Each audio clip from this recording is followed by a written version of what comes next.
दुराचारी तरले नामे घेतो प्रेमे मनवणे, ज्या नामे दुराचारी तरले ते नाम मनवणे प्रेमे घेतो. मी नाम प्रेमे घेतो, फक्त नामाच्याच आधारे मी एवढी भाषा करू शकतो निश्चिंत राहायला. तो आलाच पाहिजे, त्यानं केलंच पाहिजे याबद्दल संशय बाळगायचं काही कारण नाही. केवळ एका एका नामानं मोठमोठे पापी तरलेले, याची वारंवारता तुकोबारांच्या पुढे रिपिटेशन. निश्चय व्हायला काहीही हरकत नाही. का होऊ नये निश्चय? व्हायलाच पाहिजे. तर मला पुराणातलं काही खरं असतं का? मग इतिहासातलं तरी काय खरंय, भूगोलातलं तरी काय खरंय? कशावरून असं झालंच असेल? जर आपल्या समोर प्रत्यक्षपणे गोष्ट जी घडलेली नाही ती इतिहासातली असू नये तर पुराणातली असेल, सगळ्याच गोष्टी नाकाराव्या लागतील. पृथ्वी गोल आहे हे वाक्य नाकारावं लागेल. कुणी पाहिली का हातात धरून? तुम्ही पाहिली का कधी अशी ही पृथ्वी आणि ही हा गोल आहे बर का, गोल आहे बर, पाहिली काय? नाही. तरी देखील 100% विश्वास आहे की पृथ्वी गोल आहे. ही दिशा पूर्व आहे. कशावरून तिच्यावर लिहिलं का? पूर्व असं लिहिलंय म्हणतो. अहो अनेक गोष्टी आपण जशाला तशा स्वीकारतो की ज्याबद्दल आपल्याला अजिबात माहित नाही. सूर्याचं पृथ्वीपासून अंतर इतके इतके प्रकाश वर्ष, लगेच लिहितो पटकन. चंद्राचं अंतर इतकं इतकं, आकाशगंगेमध्ये एवढे तारे, एवढी ब्रह्मांड, समुद्राची खोली एवढी, हे किलोमीटर इतके. दगडावर विश्वास ठेवतो, मोजून पहा बरं, कमी जास्त भरतंय. हो, कमी जास्त भरतंय. एक दगड सांगतो इथून पुणे इतकं किलोमीटर, तर दुसरा त्याच्या जवळचा दगड म्हणतो इथून पुणे 22 किलोमीटर, हा म्हणतो 20 किलोमीटर. कोणत्या दगडाचं खरं? मोजणारी माणसंच आहेत ना. हो, पण विश्वास जर या ज्या गोष्टीचं प्रत्यक्ष अजिबातच नाही त्याच्यावर विश्वास आहे. हो, त्याच्यापेक्षा मोठा विश्वास सांगू का? जेव्हा आपण लग्न करतो ना मुला मुलींची, तेव्हा सगळ्या गोष्टी तपासून पाहतो, पण मुलीचा बाप हे पाहत नाही की या मुलामध्ये पुरुषत्व आहे की नाही. विश्वासच आहे की. आता मात्र गंभीर होईल बरं, तुम्ही टेन्शन मध्ये या. ही पाहायची सोय आहे का? विधाला विधाला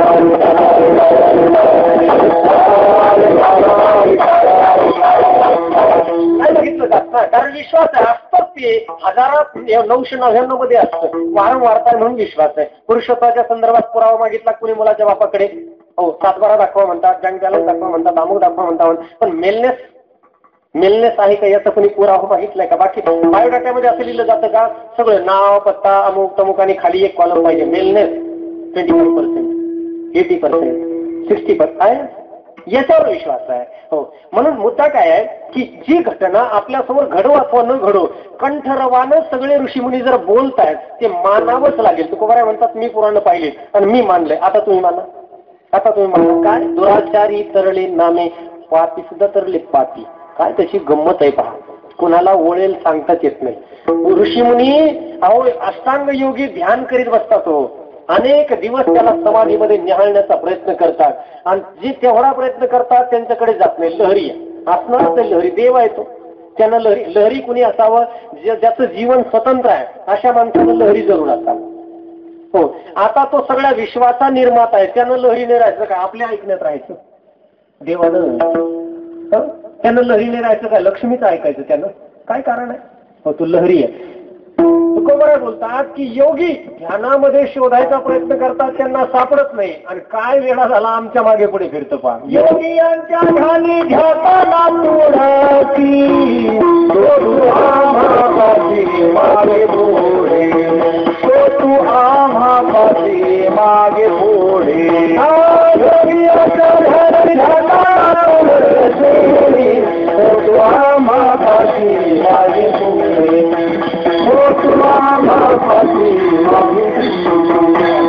योगियाच्या ध्यानी ध्याताना जुळे, आम्हापाशी मागे पुढे, आम्हापाशी मागे पुढे,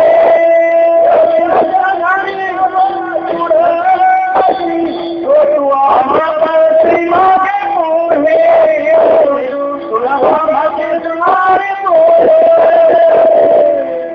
योगी यांना सापडत नाही, पण आमच्या मागे पुढे आहे म्हणून तो लहरी आहे. त्याच्या संदर्भामध्ये कोणता एक निर्णय करायचं काही काम नाही, फक्त आपली लायकी आपण शोधून पाहायची. दुराचार्यांना तो टाळतो, त्यांच्यासाठी धावतो. सगळ्या दुराचरणी पाप्यांच्या जशाच्या तशा कथा लिहिलेल्या. जशाच्या तशा. पुराणकारांवर विश्वास यामुळे ठेवावा लागतो की त्यांनी कोणाची थाकापाक केलेली नाही, सगळं स्पष्ट लिहिलेलं आहे. दुराचरणी म्हणाल तर वाल्या सगळ्यात आधी पुढे येतो. वाल्या हो, याच्या इतका पापी पुन्हा होणेही नाही, पुन्हा एवढी माणसं मारणं शक्य नाही. हो, जाऊ द्या, रामायणातला उल्लेख काही असो, जेवढा आपण ऐकतो त्यावरून तर असं सिद्ध आहे की माणसं त्यानं इतकी मारले. ब्रह्महत्यारा पातकी, वाल्या कोणी ब्रह्महत्यारा पातकी. हो, ब्रह्महत्या, अहो त्यांनी कुणालाही मारले. तो आधी मुंडकं कापायचा नंतर लुटायचा, टेन्शनच नको. तो असं म्हणायचं नाही निकाल क्या है गोली चलाऊंगा. ही फार मागासलेली गुंडगिरी झाली, ही म्हणजे बॅकवर्ड गुंडगिरी. ते या भानगडीत पडतच नव्हता. तो आधी मुंडकं मारायचा, बाजूला टाकायचा आणि मग सुरू करायचा. किती सोपं काम आहे. निकाल म्हणणं नको, काहीच नको. त्याने म्हणा नको रे बाबा, याने म्हणा दे रे बाबा, हे एवढ्या भानगडीत तो पडत नव्हता. कारण त्याला एक काम नव्हतं ना, 550-100 रोज उरकायचे, कुठं कुठं धमक्या देत बसेल. तो अगोदर मुंडकं उडवायचा, नंतर काढून घ्यायचा. इतकी माणसं मारलेला तो. का सांगू लागलो मी, तुकोबराय दुराचारी शब्द वापरतात. दुराचारी तरले नामे, म्हणजे आपल्या निश्चयाला काय काय सामुग्री बोलून दाखवतात. पुण्यवानासाठी धावला असं नाही, अनेक दुराचार्यांसाठी त्यात वाल्या घ्या. इतके मारलेत त्यानं. आपण 10 जन्म काय 100 जन्म सुद्धा एवढ्या हत्या करू शकत नाही. तो सुद्धा तिथं नॉन लायबल ठरला नाही, तोही तिथं लायबल ठरला. फक्त त्यानं नामस्मरणच सुरू केलं, बाकी काही केलं नाही. काय केलं त्यानं? हो, खूपच काही धावाधाव नाही केली. मंत्र दिला एक, कुणी नारदांनी सुरू केलं. त्यानं राम सांगितलं. त्याला वाटलं एवढ्या पापातून मी निश्चित सुटेल, आणि राम या नामाचं नामस्मरण करीत त्यानं तपश्चर्या केली. हो, आपण एक नाही मंत्र, एका मंत्रावर निष्ठा नाही. जरा ह्या मंत्राच्या संदर्भात, देवाच्या संदर्भात आणि संप्रदायाच्या संदर्भात कृपा करून कोणतं तरी एक फायनल करा. पहिलं तर हे काम करा, मी हातापाया पडून सांगतो. एक नक्की करा. पुन्हा सांगतो, इथं बोलून गेलोय मागे तुम्ही, देव एक ठरवा, निर्णय कोणता तरी एक करा, पण मार्ग संप्रदाय कोणता तरी एक करा. कोणत्याही वाटेनं चाला, पण आधी तेवढं तरी करा ना बाबा. आपल्या मागून आले हो हे काही संप्रदाय, तुम्ही विचार करा. मला त्यांचं नवल वाटतंय.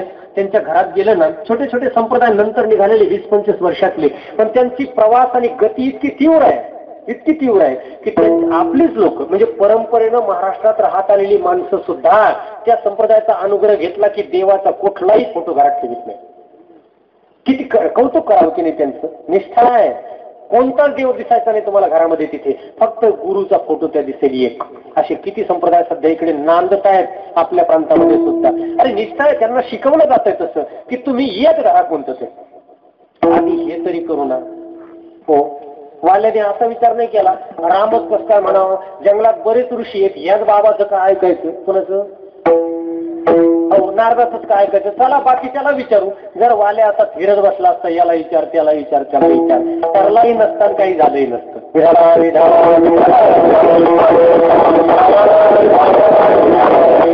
देवाची संख्या तर तुमची, तुम्हाला तर साष्टांग दंडवत. बाबा रे बाबा, किती देव लागतात आणि किती नाही.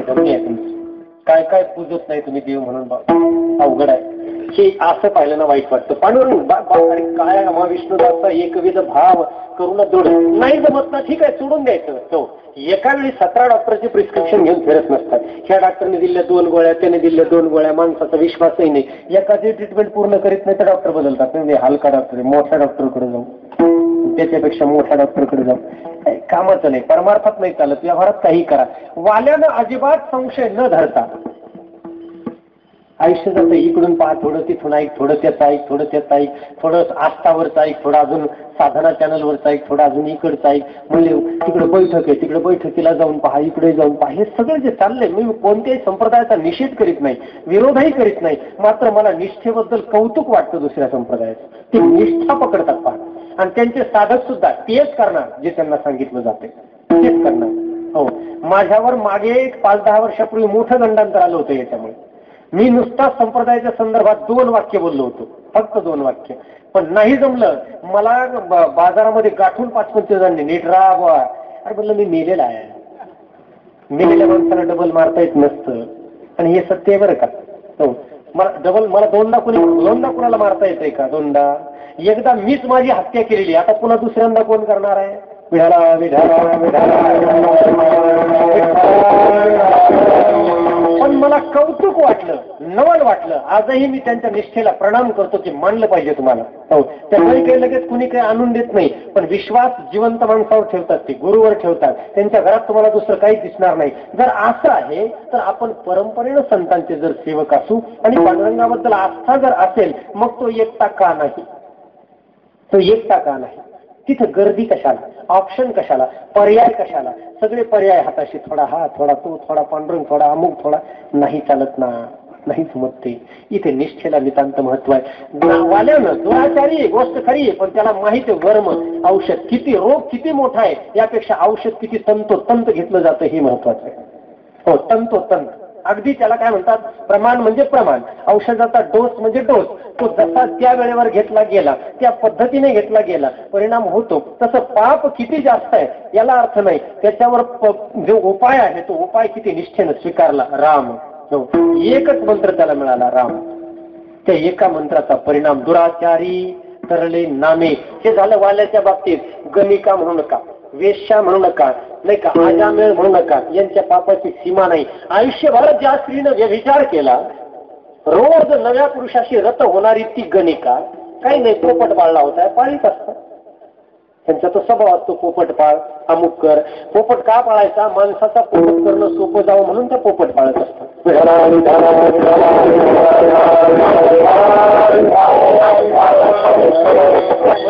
गणिका वेशा वाकबगार असतात, फार कुशल असतात, त्या पोपटच करतात माणसाला, म्हणून त्यांना पोपटावर विशेष प्रेम असतं. तुम्ही पहा, जिथे जिथे गणिका नर्तिका आपल्याला जुन्या सिरियल्स मध्ये दाखवल्या जातात ना, त्यांच्याजवळ नक्कीच पोपटाचा पिंजरा असतो. फार कशाला, पिंजरा आठवा, पिंजरा. आणि पिंजऱ्यात त्या गाडीला लटकवलेला तो पिंजरा आठवा. पोपट करावा लागत असतो माणसाला बंदिवासात. ते निर्देशक आहेत एक प्रकारचं, त्यांच्या कौशल्याचं ते प्रतीक आहे. तो त्यांचा काय वेगळं वेगळं त्याला तुम्ही चिंतन करा. हा जो पोपट आहे तो पोपट तिनं पाळलेला होता आणि त्याचं नाव राघू ठेवलं होतं. राघू हे राघव नाव आहे ना भगवंताचं. आयुष्यभर जी विचार केलेली स्त्री, पण पोपटाला राघू म्हटली की मी मेल्यानंतर राघवा तुझं कसं होईल रे? त्या एका नामासाठी भगवंतानं तिचा उद्धार केल्याच्या कथा पुराणात आहे. विश्वास तुकोबारा म्हणतात, मी तर ठेवलावा. तो का म्हणे, ऐसे लिहिले पुराणी मीही ऐकूनी विश्वासलो. हो, मलाही विश्वास बसला. जर दुराचरणी माणसं तुझ्या नावानं तरत असतील, पापी तरत असतील, आणि तेच नाव जर मी प्रेमानं घेत असेल, तर मला निश्चिंतीला काय अडचण नाही. आता असो निश्चिंतीने एका गुणे तुमचे एका गुणे तुमचे एका गुणे तुमचे एका गुणे तुमचे एका गुणे तुमचे एका गुणे सर्व दुराचरणी भक्तांच्या कथा किंवा पाप्यांच्या कथा पुराणात सांगून आपल्या पापाला प्रोत्साहन द्यायचं नाहीये. पाप्यांच्या कथा सांगून फक्त टॅली मारायला सांगायचे, टॅली, की त्याचा एवढा मोठा रोग की काहीच राहिलं नव्हतं, एवढा झटका आला होता की बा सगळं संपलं होतं, अर्ध अंग लुळं पडलं होतं, पण त्या डॉक्टरने त्यांना नीटच केलं. मग छोट्या रोगावाला काय म्हणतो, एवढा मोठा रोग जर दुरुस्त केलाय त्यांनी तर आपला तर थोडा आहे. याच्यासाठी पाप्यांच्या कथा पुराणात आहेत आणि त्यांना देवाने उद्धारलेलं जे सांगितलेलं आहे याचा अर्थ असा की आपलं पाप तर छोटं आहे. हो, दुसऱ्याचं मोठं का पाहायचं आहे, आपलं छोटं दिसावं म्हणून. मग ते दुःख असो काही असो, हे आपलं छोटं आहे. तुकोबारांना तो विश्वास आहे. दुराचारी तरले नामे, आणि ज्या नामानं दुराचरणी तरले ते तर मी प्रेमानच घेतोय, मला तर दुसरं कामच नाही. तुझ्या नामाशिवाय तर मला काहीच गोड वाटत नाही. तुझं नाम इतकं गोड आहे की किती घ्यावं अशी स्थिती झालेली आहे. कारण व्यक्ती प्रिय झाली की नाम प्रिय होत असतं. पहा, हे नवलच आहे मोठं. एखादं नाम व्यक्तिप्रियत्वाच्या पूर्वी नसतं. नाम नामीचा शास्त्रकारांनी अभेद मानलेला आहे. कारण नामामध्ये नामीचा संयोग आहे. नामानं नामीचा निर्देश होतच असतो. नामनामी अभेद आहे. साप साप साप असं जर म्हटलं तरी उठू नका. हो, तिथं साप नाही. हो, पण केवळ साप साप म्हटलं की सापाचा जो अर्थ आहे तो अंतःकरणात प्रतिबिंबित होणं, प्रगट नाही का, तिचा निश्चय होतो. नामनामी अभेद आहे. नामावर प्रीती होते कधी नामी प्रिय वाटू लागला तर. देवाचं प्रेम नामामध्ये प्रतिबिंबित होतं. हे असं नाही समजलं तर विषय वेगळा सांगतो. एखाद्या प्रियकराला एखादी प्रेयसी आवडली, आज हे सर्वसाधारण आहे, चित्रपटात तुम्ही पाहताय, व्यवहारात पण आहे. हो, आता ती आवडल्यानंतर तिचं जे नाव आहे ते त्याच्यासाठी फार महत्वाचं होतं. त्याच्या आधी ते नाव कानावर पडलेलं असतं असं काही नाही, पण त्याबद्दल फार काही विशेष वाटत नाही. जेव्हा ते नाव जिनं धारण केलं, ती आवडू लागली की त्या नावाबद्दल मग स्पेशल प्रेम होतंय. आता का झालं? आधी का नाही झालं? आधी त्या नावाच्या व्यक्तीवर प्रेम नव्हतं, नंतर ते नाव त्याच्यासाठी एवढं महत्वाचं होतंय की चालता चालता एखाद्या दुकानाच्या बोर्डवर असलं तरी गाडी थांबून पाहत होतो त्या नावाला, हातावर गोंधळून, गाडीवर लिहीन, मोबाईलच्या प्रोफाईल मध्ये टाकीन, प्रोफाईल मध्ये सुरुवातीला स्क्रीनवर स्क्रीन सेव्हर म्हणून टाकीन. आधी हे नाव माहित नव्हतं का? होतं. असं किती वेळा कानावर पडलेलं असतंय, पण तेव्हा त्याच्याबद्दल काही अप्रूप कौशल्य किंवा काही विशेष आकर्षण वाटत नाही, अप्रूप वाटत नाही. व्यक्ती प्रिय झाली की नामावर प्रेम ते जातच जातं. आता इथे पांडुरंग जीवापाड प्रिय आहे, मग तो जर प्रिय आहे तर त्याचं नाम का गोड नाही वाटणार? हो, का चांगलं नाही वाटणार? गोड तुझे रूप, गोड तुझे गोड तुझे रूप, गोड तुझे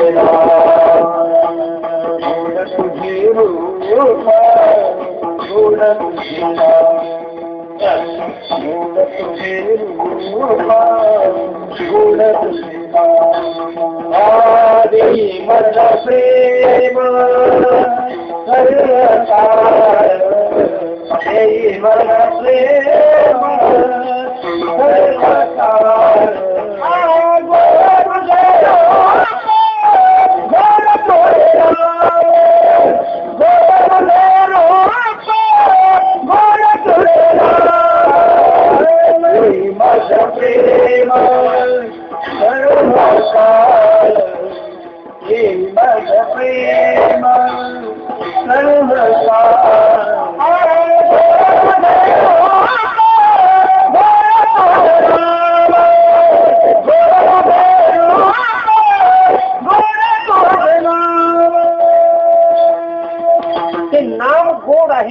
प्रेमानं घेतोय. नामचिंतनामध्ये प्रेमाची नितांत गरज आहे. बरं, तुम्ही करीत तरी असाल तरी मी सांगतो, प्रेम उचंबळलं पाहिजे. कंठी प्रेम दाटे, नयनी नीर लोटे. म्हणून नामचिंतन उगीच असं करावं नाही, उगीच चाललंय म्हणून चाललंय अर्थ नाही. त्याच्याबद्दल उगीच प्रीती, अशी विशेष प्रीती व्हावी म्हणून नामस्मरण करताना आपल्या नामी देवतेच्या संदर्भातील कथांचं चिंतन करायचं असतंय. हो, त्याच्या संबंधात राहायचंय. नाम आणि चिंतन एका वेळी दोन्ही गोष्टी घडाव्यात बरं का.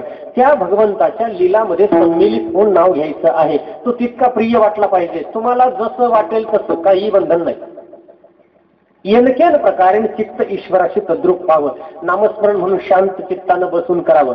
सुरुवातीला सराव होईपर्यंत कसंही करीत राहावं. चिंतनाची न लगे वेळ, सर्व काळ करावे. सुरुवातीला कसंही करीत राहावं. तो काही असा मंत्र बिंत्र नाही. तो मंत्र संतांनी सिद्ध केलेला आहे. इतर मंत्रांना काही नियम असेल, असंच बसावं, तसंच बसावं, आंघोळच करून बसावं. बाकीच्या मंत्राचं मोठं अवघड आहे, वेगवेगळे दिले जातात. असं ते मंत्र म्हणजे कानातच सांगावं, दुसऱ्याला सांगू नाही. काय पंचायत आहे काही असेल बाबा, काही असो, काय करायचंय. कानफुके मंत्र आपल्यालाही फार, म्हणजे आपल्याला कसं आहे, रिस्ट्रिक्टेड जे असतं ते जास्त आवडतं. पण ज्या गोष्टीवर नियमावली असते ना, ती नियमावलीतली गोष्ट जास्त आकर्षक होते. म्हणजे अवघड असलं की त्याचं आकर्षण वाढतं. सोप्या भाषेत सांगतो, वाटाण्याचा जेव्हा भाव 40 रुपये पावशेर होतो तेव्हा वाटाण्याला जास्तच चव येते. खरं आहे की नाही? जी गोष्ट महाग होते ना तिच्याबद्दलचं आकर्षण काच वाढतं मला कळत नाही. हो, नाही तर सोनं काय असून असं मी नेहमी सांगत आलो, धातू आहे. हो, त्याला का वास येतो का, ते काय गोड लागतं चाटलं तर काय, उलट घामानं ते खारट लागेल. पण काय गंमत आहे, जसं महाग होईल म्हणून कोणती गोष्ट महाग झाली तिचा उठाव वाढत असतो. लोक म्हणतात कमी होतो, उठाव वाढतो, लोकांना जास्त इच्छा निर्माण होते. म्हणून एखादी भाजी, मेथी 2 रुपयाला जुडी जर झाली तर चव नाही लागत तिची. 20 रुपयाला जुडी झाली की आहा हा हा, मग तिची चवच बदलून जाते. चव नाही बदलत, धारणा बदलत असते. तसं मंत्रांच्या बाबतीत आहे. फारच दिवे लावून वर्षातून एकदाच मंत्र मिळतो, गुरुजी दिसतच नाही, एकट्यालाच आतमध्ये बोलवतात, आजूबाजूला फोकसच लावलेले, मागं काय करून चमकतं, आणि मग वातावरण निर्मिती केली की मग मंत्र घेतल्यासारखा वाटतं. मंत्र घेतला काय असतं ते, यांचं वार करायचं तर काही नाही रामकृष्ण हरी, काही नाही रामकृष्ण हरी. बस बाबा, तुझ्या मंत्राला तू साठीच नाही म्हणत बस, आम्हाला काही कारण नाही. मंत्र हा संतांनी सांगितलेला उघड आहे, हा सिद्ध मंत्र आहे. ज्यांचे त्यांचे भिन्न भिन्न असू शकतील, त्यांना त्यांचा परिणाम असू शकेल, नकार नाही. पण आपलं अडचणच अशी की आपला मंत्रावरचा विश्वास नसल्यामुळे त्या नामस्मरणामध्ये ती शक्ती उपजत नाही. म्हणून त्याला उपाय आहे, एकांतात बसावं, भगवंताच्या समोर बसावं, माळ घ्यावी वाटली तर घ्यावी, नाही तर न घ्यावी, आणि मग नामस्मरण सुरू करावं. मग त्याच्या कथांमध्ये रमावं, आपल्या अंतःकरणामध्ये कल्पनेमध्ये ईश्वराशी तद्रूप पाहावं, भिन्न भिन्न कल्पना कराव्या, आणि त्या कल्पनेच्या द्वारा त्या नामाबद्दलची प्रीती वृद्धिंगत करीत जावी. घेतो प्रेमे मनोनी तुकोपराय, प्रेमानं घ्यायचे. प्रेमानं जिथं नाम गायलं जातंय तिथं त्याचे परिणाम अष्टसात्विक भावाच्या रूपानं दिसत असतात. महाराज म्हणतात, दुराचारी तरले, मला निश्चिंत व्हायला काय हरकत नाही, माझा मुद्दा फक्त निश्चिंतीजवळ एवढं संपलं ना. नाही 100 पैकी 70 वेळा तरी आपण निश्चिंत असावे, टक्केवारी. नंतर 80 होतंय, 90 होतंय, नंतर 100% जीवन निश्चिंत होतंय, आणि मग ते उमलतंय, असं चौथवीत उचंबळूनच वाहतंय. ते चिंतन करा ना, भविष्य काळाची जर काळजीच उरली नाही, त्याच्या इतका आनंदी कोण आहे? एखाद्या गोष्टीची जरी काळजी मिटली तर थोडा वेळ आनंद वाटतो, बास जमलं बाई एकदाच पोरीचं, आता काळजी नाही, जाऊ द्या, लागलं बाई एकदाच लग्न, आता काळजी नाही. अहो पुढं फार काळजी असते, ते लोक कसे निघतील, तिला जीव लावतील की न लावतील, पण तेवढ्या वेळापुरते हे संशय येत नाही. हो, थोडक्यात नुसतं उरकलं वाजलं तरी देखील काळजी राहत नाही. आणि त्याच्यानंतरची जी रडापडी असते ना, मी संशोधन केलं, ती रडापडी नेमकं काय सांगू, अत्यंत आनंदानंतर आलेले आवेग आहेत. ती पोरगी चालली म्हणून रडणं नाही, ते सार्थकतेचं रडणं आहे. पुढे चिंतन करा, बाप लोकांनी विचार करा, मुलीला वाट लावताना आपल्याला जे रडू येतं ते मुलीच्या वियोगाचं रडणं नाही, ते आहे कुठं आवाज दिला की येते, परत जाते कुठं मरायला. हो, मरायला नाही, म्हणजे आपल्याकडे ज्या पद्धतीची भाषा वापरतो, ते जे रडणं आहे, ते जे रडणं आहे ते सार्थकतेचं रडणं आहे. म्हणजे एवढा मोठा कार्यक्रम झाला, हजारो लोक आले, फार मोठं कर्तृत्व केल्याचं एक समाधान असतं, आणि ते आनंदामुळे येणारं एक प्रकारचं ते रडणं असतं.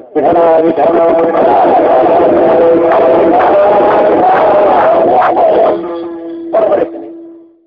मुलीचे बाप, बरोबर आहे की नाही? मुलगी चालली म्हणून रडू नये, आपण संदर्भ त्याचा तिकडे जोडतो. ते रडणं सार्थकतेचं आहे. मोठा कार्यक्रम झाला, निश्चिंतीनंतरचा आनंद येतो, निश्चिंतीनंतरचा तात्पुरताच आहे की नाही? त्याच्यानंतर पुढे चिंता संपत नाही. थांबा जरा, वर्षातच तिला दिवस जात आहेत, ती बाळणपणाला येणारच आहे, पुन्हा चिंता आहे. आणि ती मुलगा जन्मल्या 5वी येणार, 5व्या दिवशी टेम्पोच भरून येणार, तुम्ही टेन्शन घेऊ नका. इतका नाहीच आहे, असे येतात बापा बापा बापा, 5वीला जायचं, 5वीला जायचं, 5वीला जायचं. हो, चांगली प्रथा, चांगली माणसं एकत्र येण्यासाठी या प्रथा तुमच्याकडे चांगल्या आहेत. माणसांचं एकत्र येणं होतंय, जुने काही रुसवे फुगवे निघून जातात, अंगाला अंग लागतं, हाताला हात लागतो, बरं होतंय जरा, संबंध आला की बरं असतं. मला मुद्दा काय आहे की चिंता थोडी जरी संपली तरी एवढं सुख देत असेल तर पूर्ण संपल्यानंतर काय जीवन आहे हो, काही वेगळंच आहे ते. आता काय सांगू, हो, मला फक्त आता एकच चिंता आहे, मी कीर्तनकार आहे. याची अडचण काय माहितीये, कीर्तनकार म्हटलं की त्याला लोकांच्या पद्धतीने वागावं लागतं, ही जरा अडचण आहे. हे जर एकदा सटकलं, कपडे उतरवले, समजा वेगळा जर ड्रेस घातला ना, माझ्या इतकं निश्चिंत मीच असेल. एक दिवस हे करणारच, सगळे बंधनं सोडून देणार आहे, आणि मग मंत्र आनंदाने. आज काही चिंता असा विषय नाही, मी तर प्रयोगच करतो परमार्थाच्या जीवनामध्ये, होऊन जाऊ द्या काय व्हायचं असेल ते.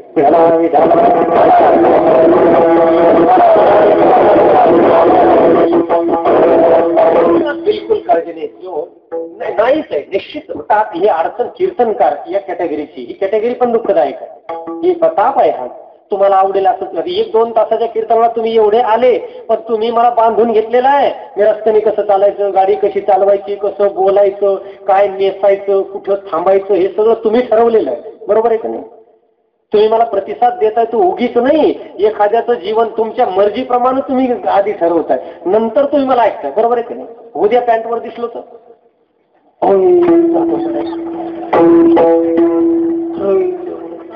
एखादा तर मोबाईल मध्ये फोटो काढून घेईन आणि त्याचा MMS करून सगळ्यांना पाठवीन, जाधव महाराज इन पॅन्ट.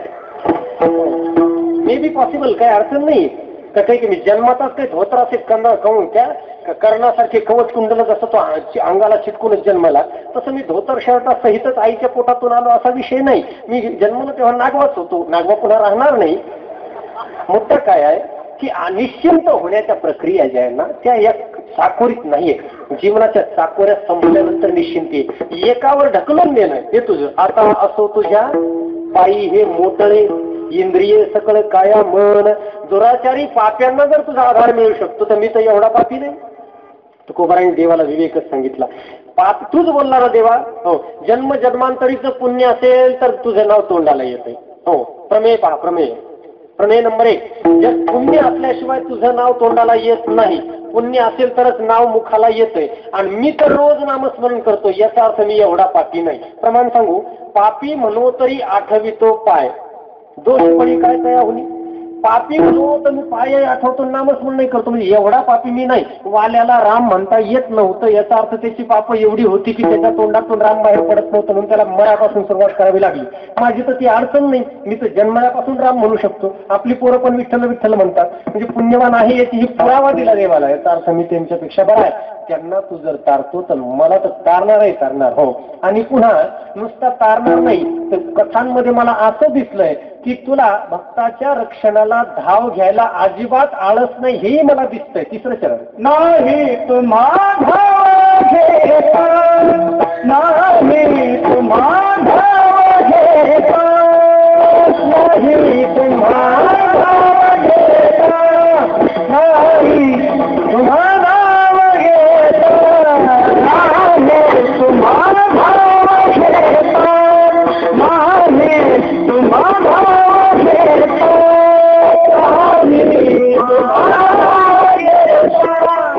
नाही तुम्हाला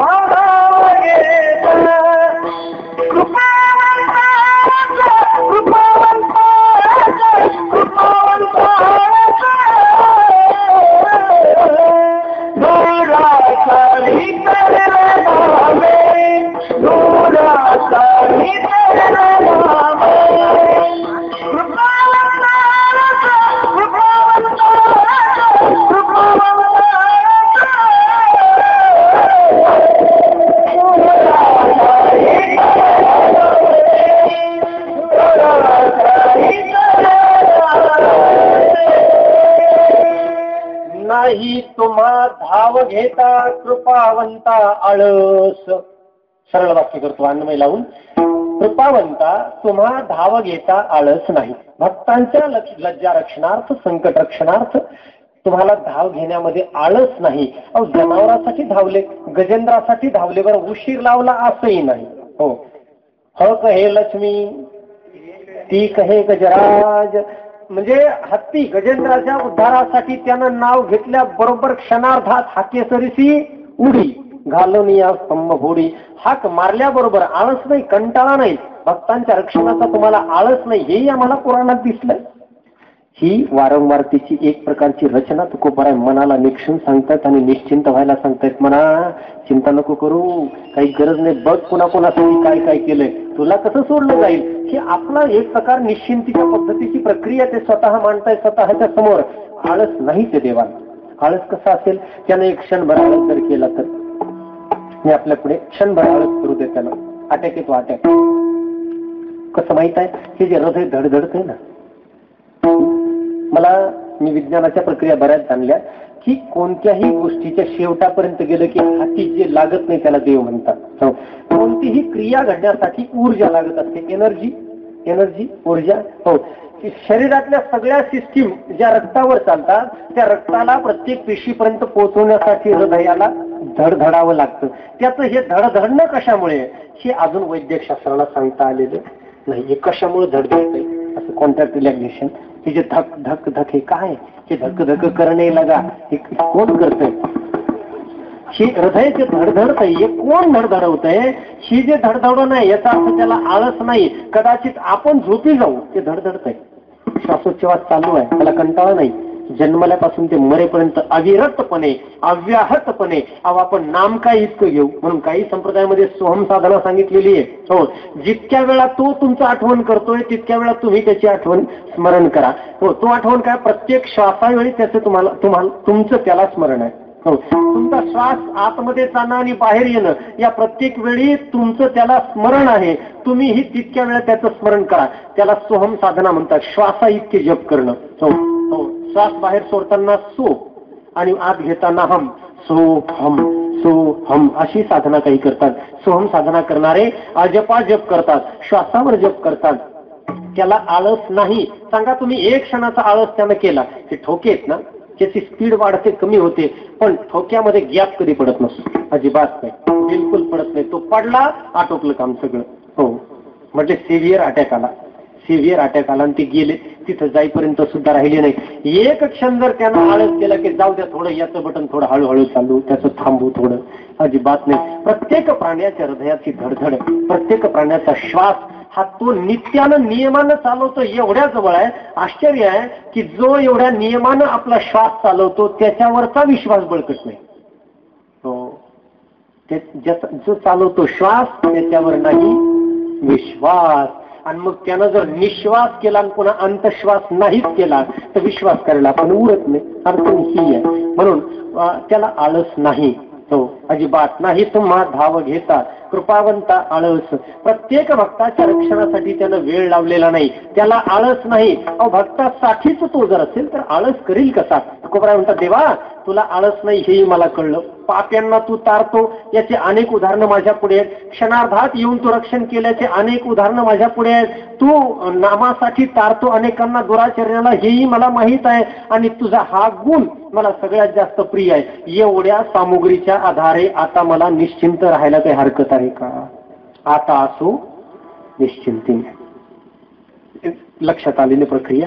निश्चिंतीने का असू? मी आधी बोललो निश्चिंती होते कधी? निर्णय झाल्यानंतर. निर्णय होतो कधी? घटनेची वारंवारता समोर आल्यानंतर. मी पुन्हा पुन्हा मांडतोय कारण एक गणिती पद्धतीने मी मांडलेलं आहे. एकच गोष्ट 1000 वेळा जर आपल्या समोर सारखीच घडलेली दिसली तर आपण 1000 एखाद्या वेळी निर्णय करून टाकतो की हे असंच होत असतं. असं जर आहे तर वारंवारतेमुळे तुझ्या येण्यावर, तुझ्या पतित पावनतेवर माझा विश्वास बसायला काही अडचण नाही. मी निर्णय केला की आता मला घाबरायचं, आता भय नाही ऐसे वाटे जीवा, आता मला घाबरायचं काम नाही, आता मला चिंता करण्याचं कार्य नाही, काय होईल आणि काय नाही ही तुला काळजी आहे ना. हो तुकोबराय म्हटले माझ्या चिंतेचं लग्न मी तुझ्याशी लावून दिलं. हो पोरगी तरुण झाली की घरात ठेवायची नसते, तिची जबाबदारी जावयावर टाकायची असते.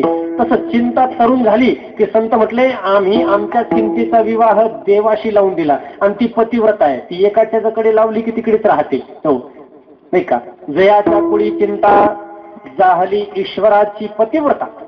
हो आपली चिंता कुणाची पतिव्रता करून टाकायची? त्याची. आणि भगवंताने सांगितलं जे तेव्हा तयाची चिंतवनी मजची पडिली. हो होळी कशी आहे की जे एकवटोनी जिये क्षणी, जे एकवटोनी जिये क्षणी पडिले गा माझी या वाहनी, तेव्हा तयाची चिंतवनी मज पडिली. त्यांनी माझ्यावर ढकलून दिलं, माझ्यावर चिंता सोडून दिली स्वतःची, संपलं. तिथून पुढे चिंता करायचं काम माझं. असं त्यानं बोलून दाखवलं. तेव्हा हा तुमचा स्वभाव आहे, हा तुमचा गुण आहे, आणि या एका गुणामुळे मला निश्चिंतीनं राहायला आता काहीच अडचण नाही. आता असो निश्चिंतीने. पण सरते शेवटी एवढं सांगू नये पुन्हा पाणी लावलंच, लढीगुडी लावलीच, लढीवाळपणा केला, चुको बरं आहे. हो 3-3 चरणात शिव्या दिल्यात कधी कधी, आणि 4थ्या चरणात लगेच बरोबर करून घेतलं. हो असं आहे. आणि ही कला असते बरं का लढीवाळपणाची. शेवटचं वाक्य काम करून जातं. शेवटचं वाक्य कधी कधी तुम्ही किती भांडा काही करा, आणि मग भांडण संपल्यानंतर त्या भांडणाला फायनल करायला एक गोड वाक्य जोडून द्या, संपलं ते भांडण. पती पत्नीमध्ये असं होत असतं म्हणतात, मला कल्पना नाही, असं म्हणतात. तो खूप बराच देवाला काही बोलायचे, कधी कधी शिव्या द्यायचे, कधी कधी त्याच्या देवत्वावर आक्षेप घ्यायचे, आणि मग हळूच लढीवाळपणाचा एखादं त्याला असं मुलामा लावायचे आणि देवाला पाझरच फोडायचे. मग शेवटी तुकोबाराय म्हणतात निश्चिंत मी आहेच आहे, पण देवा निश्चिंत ज्या कारणानं आहे त्या कारणाला मी कसा विसरेन? तू माझी आई आहे, विठ्ठले आहे. आई म्हणून, विठ्ठले म्हणून म्हणतात आता मी तुला विसरणं शक्य नाही. शेवटचं चरण तुका म्हणे विसरू काही, तुका म्हणे विसरू काही, तुका म्हणे विसरू काही,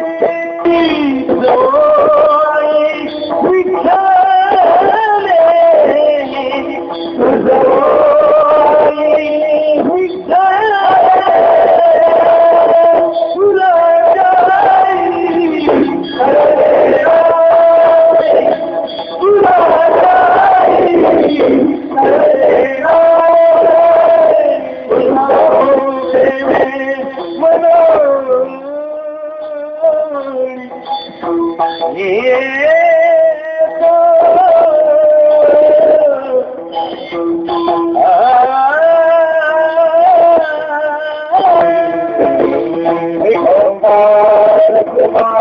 होईल बरोबर पुष्पगुच्छाची कुठे घ्यावे कसे घ्यावे कळायचं पण नाही. छान हार आहे, सुंदर आहे, घ्या. तुका म्हणे विसरू काही, कसं विसरेल मी तुझं काही विठ्ठले. आई म्हटलं ना कोणालाही म्हणा, हृदय हलतंय तिचं, ते देवाचं हृदय हलवायचा हा मार्गच आहे. आई म्हटलं ना कसं तरीच होतंय, ते होतंय मात्र नक्की बरोबर. तुम्ही कोणालाही आई म्हणा, त्या स्त्रीचं हृदय थोडं का होईना डायव्हर्ट होतंय, वळतंय. कोणाला आईसारखं तुम्ही, आई तो विषय स्वतंत्र आहे, मी फार त्याच्यावरही चिंतन करतोय सध्या की तुकोबाराय वारंवार वारंवार काच आई म्हटली असतील देवाला, जागा आहे त्याला लूज करायची.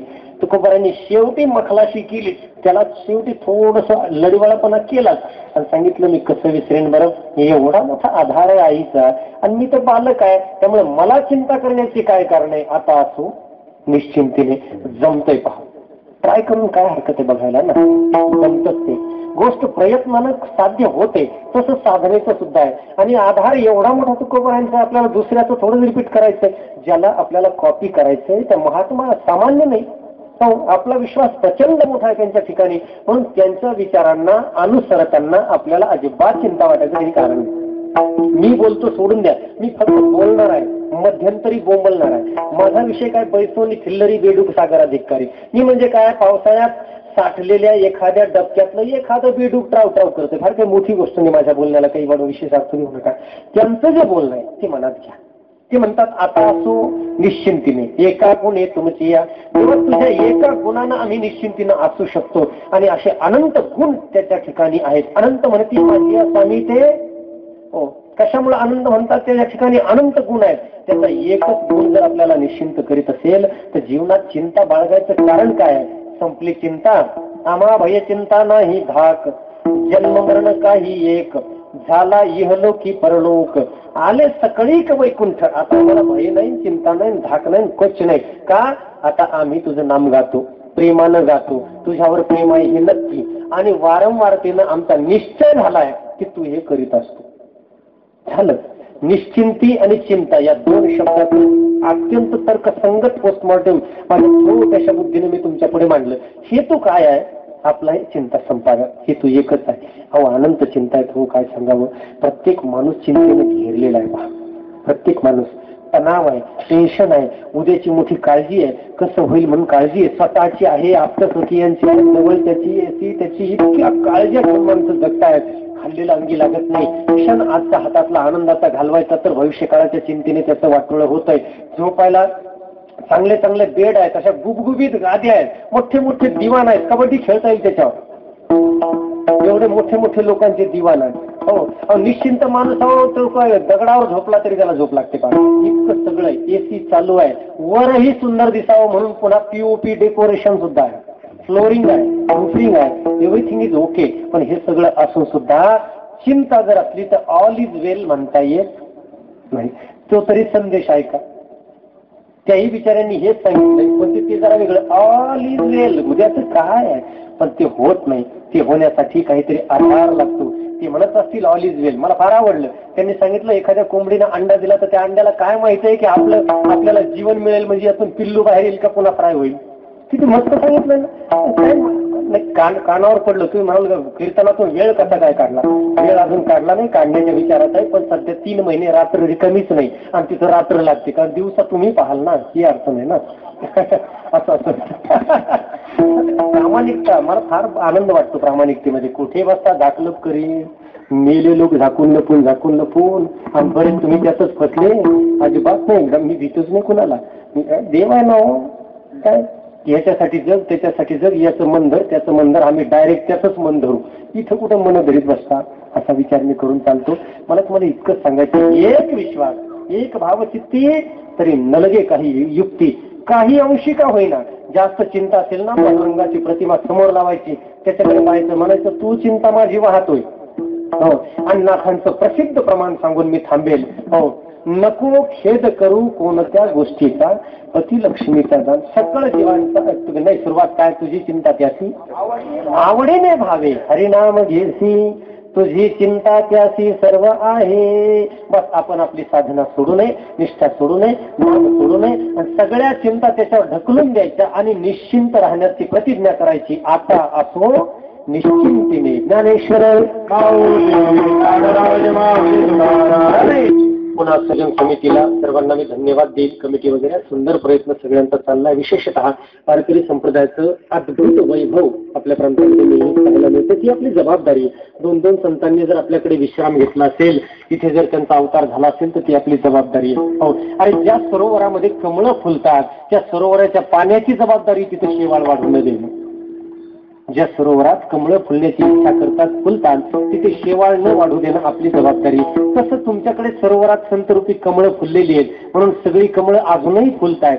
साधक इकडे येऊन राहतायत, तुम्ही त्याला आश्रय देताय. वेगवेगळे साधक तयार होत आहेत, नवीन पुन्हा तुमच्या प्रांतातही सुरू होत आहेत. सर्वांना प्रतिसाद देत आहेत. भगवान महाराजांना प्रतिसाद सर्व लोकांनी दिलाय म्हणून हे विद्यार्थी त्यांच्या प्रयत्नानं थोडेसे घडतायत, टाळ वाजवतायत, पाठांतर करतायत. हे सगळं होत आहे.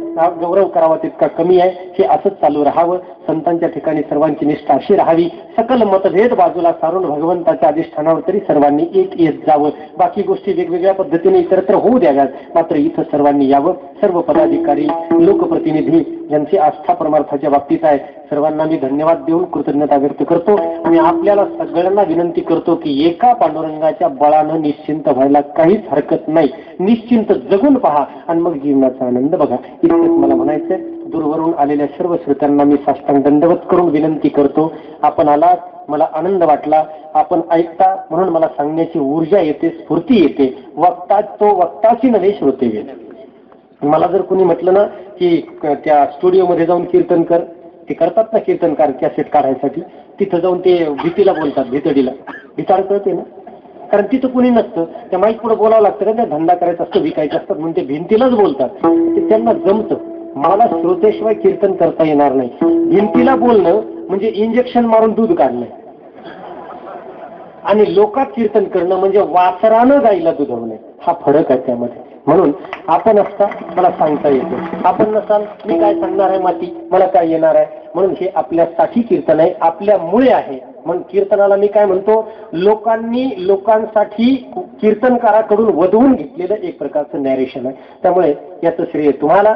स्वस्थपणे घरी जा, रोडनं जायचंय, आपापल्या मार्गाने शांतपणे जा आणि अशीच निष्ठा पांडुरंगाच्या ठिकाणी ठेवा.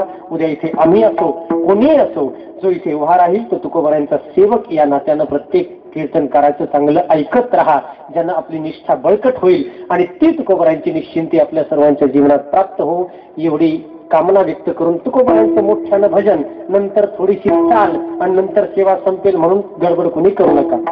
तुकाराम तुकाराम